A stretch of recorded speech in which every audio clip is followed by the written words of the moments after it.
you're throwing money away every single time you press the gas pedal. Not because fuel prices are high, not because your car guzzles too much, but because there's something inside your engine that you've probably never checked properly. And it might be turning dollars into smoke right now. When I show you the numbers at the end of this video, nobody's laughing anymore.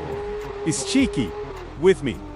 Because what I'm going to show you today about engine oil, cooling system, and tires can literally save you from a $20,000 disaster or more. If you're new here and haven't subscribed yet, hit that subscribe button and ring the notification bell. Because every week I put out content like this that your mechanic never tells you. Either because he doesn't have time or because he'd rather see you come back with a blown engine. Drop a like while you're at it. It helps the channel grow a lot. And quick question for you.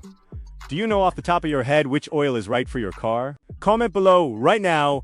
You can just put the name of your car. Let's see how many of you actually know. Let me tell you a real story before we get into the technical stuff.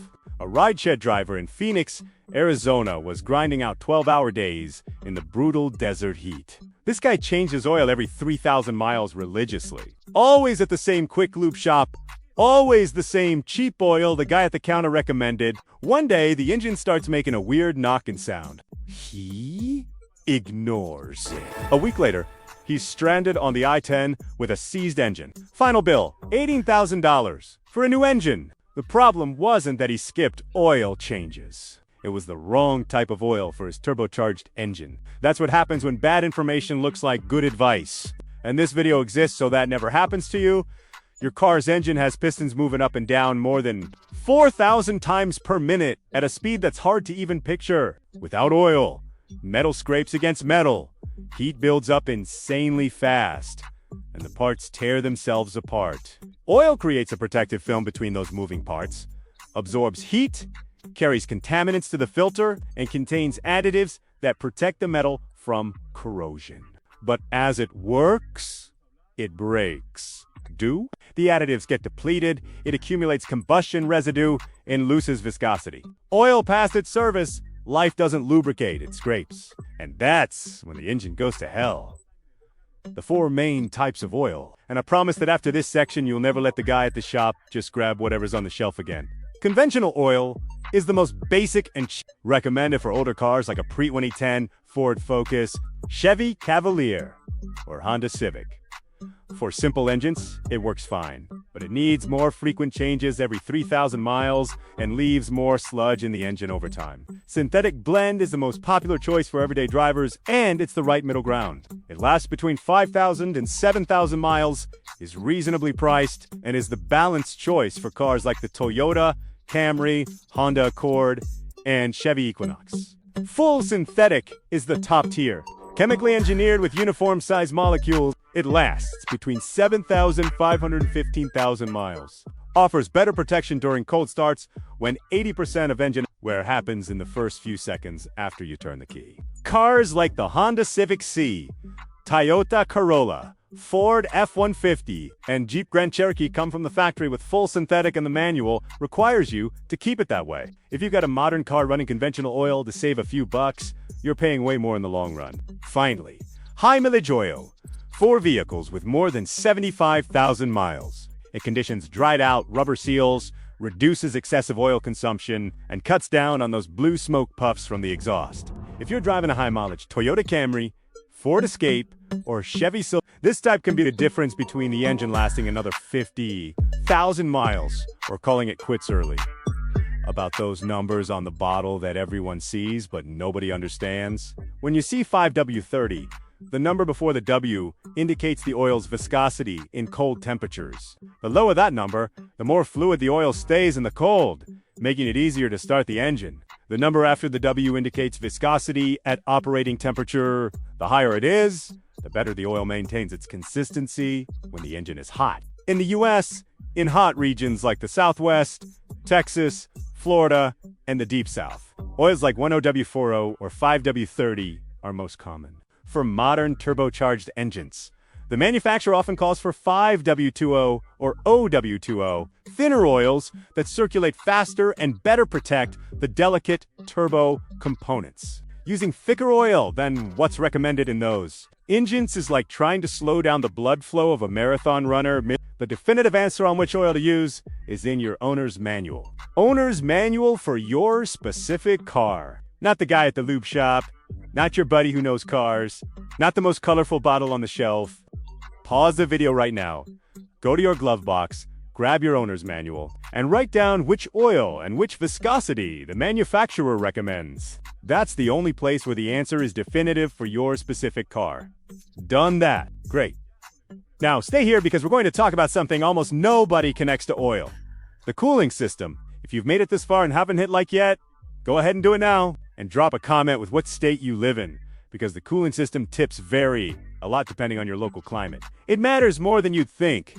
Think of your car's engine as a high-performance athlete. The oil is what keeps the joints moving. But the cooling system is what keeps the athlete from collapsing from heat exhaustion without it working, right? It doesn't matter how good the oil is. The engine will blow either way. Did you know that roughly 70% of the energy generated by combustion in your engine turns into heat?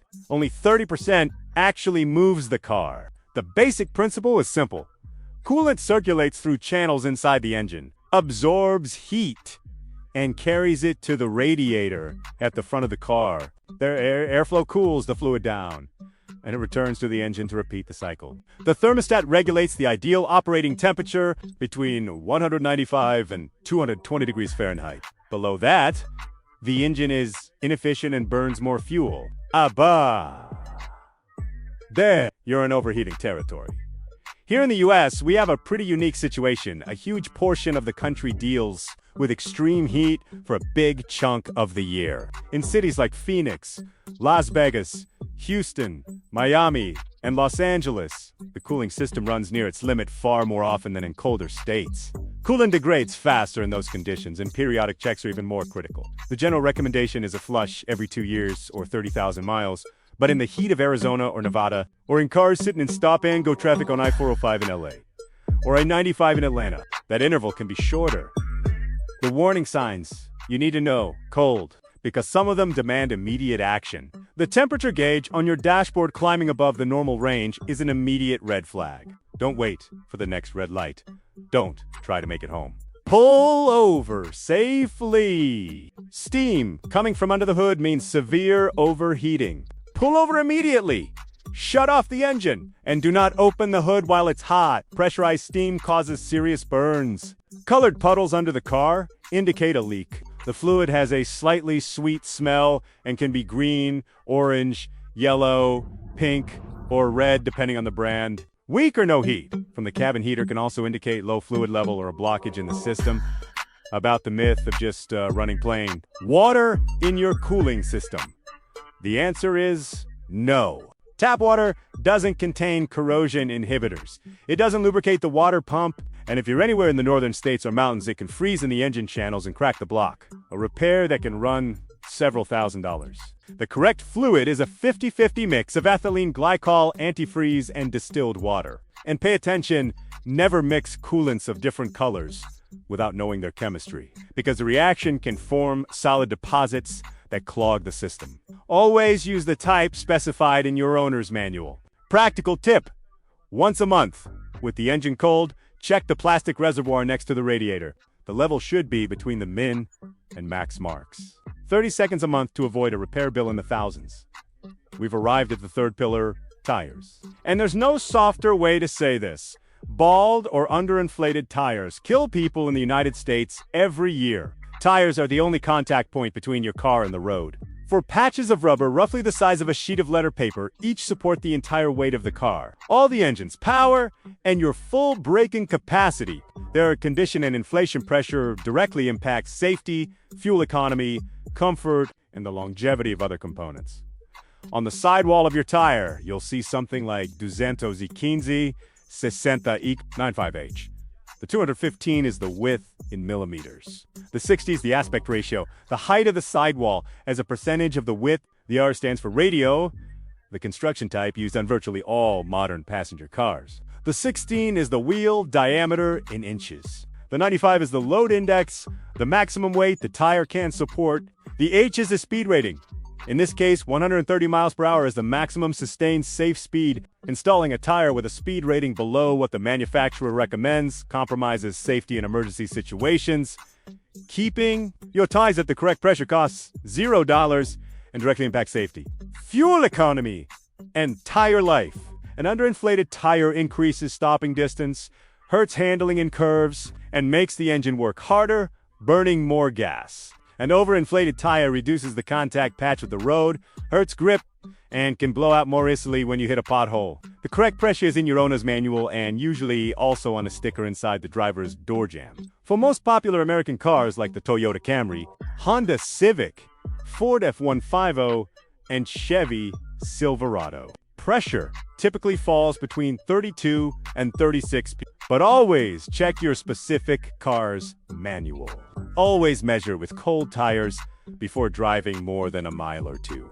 Every 6,000 miles, rotate your tires. Fronts go to the rear and rears go to the front. Front tires were faster because they handle braking and steering on front-wheel drive cars, which make up the majority of everyday vehicles on American roads. Regular rotation can double the life of your tires. And one final warning that is literally a matter of life and death. Never drive on bald tires. A worn tire's carcass can separate at highway speed without any warning, causing complete loss of control. There's no patching, an old tire, there's no workaround. Replace it. Got now the full picture that ties everything together. The right oil changed on schedule protects the engine from the inside. The correct coolant at the right level protects the engine from heat. The right tires properly inflated and make sure all that power reaches the road safely and efficiently. In the US, where people work hard to afford their car and where a dealership service visit can easily run $300 to $500. Preventive maintenance isn't a luxury. It's pure financial sense. An engine replacement costs between $5,000 and $15,000 depending on the car. A blown head gasket repair runs between $1,500 and $4,000. A new tire costs between $100 and $250. Your choice. Spend $120 now or $4,000 later. The monthly checklist that saves you. Check the oil level with the dipstick. Check the coolant level in the reservoir. And check tire pressure. Every 6,000 miles, rotate your tires. Change your oil per your car's manual schedule. Consider a coolant flush every 2 years. This isn't a list of expenses. It's the list of how you avoid much bigger expenses down the road. If this video was useful to you, and I'm sure it was because you made it to the end due to things right now, first, hit the like button because it helps the channel reach more people and get this content in front of whoever needs it. Second, subscribe if you haven't already because every week I drop videos at this level of detail on car maintenance. No fluff, no mechanic trying to upsell you parts you don't need. And before you go, comment below which of these three systems, oil, cooling, or tires, do you pay the least attention to in your day two? Be honest. This is a safe space. Your answer will help me make the next videos with exactly the content you need. See you in the next one.